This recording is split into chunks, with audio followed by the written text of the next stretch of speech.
Ramp virtual cards can be used for any purchases you are making on the web or any purchases that you're making when you're away from your desk.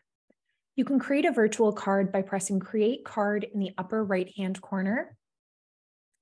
Once you click into this, you'll notice that you have a few different options.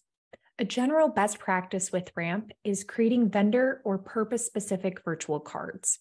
If you are creating a vendor-specific virtual card, you can do so by selecting New Product or Service. For the purpose of today, we'll click Virtual Card. From here, you'll indicate who this card is for, and you'll select the user's name from the dropdown. Next, you'll indicate the name of the card.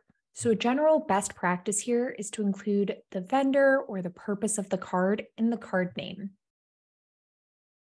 Below that, you'll indicate how much. So think of Ramp cards almost like a charge card, in the sense that you're saying up to this amount can be spent in this frequency. So for this general expenses card, we'll say that up to $100 can be spent on a monthly basis.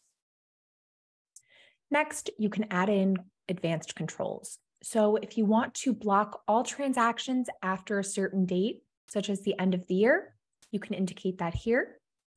You can also indicate transaction amount limits. So how much transactions can be on this card. Below that, you can add in category and merchant controls.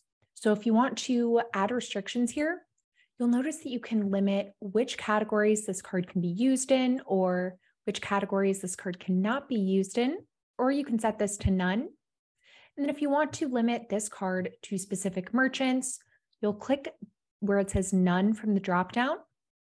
You'll click into allow merchants, and then you'll add in your allowed merchants. So for this general expenses card, let's say that this can only be used at Apple.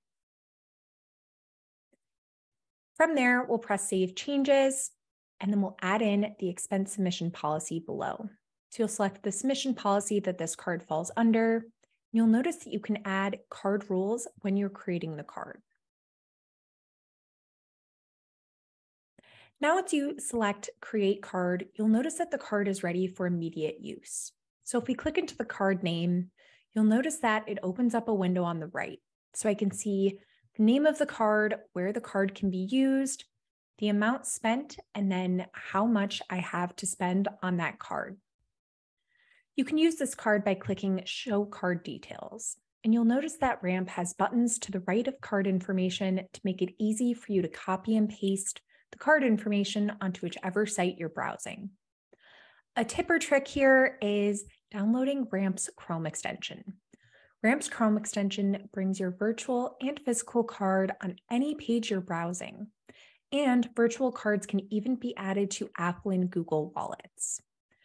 Ramp's mobile app helps to add the card information to Apple and Google wallets very seamlessly. So if you haven't already downloaded Ramp's mobile app, I strongly encourage you to download that today. Once you've made the purchase on the card, you'll see that reflected below. So you'll see the percent utilization, the amount spent, and then how that compares to the limit. If you have any questions on creating cards or how to use your virtual cards within Ramp, feel free to reach out to Ramp at success@ramp.com.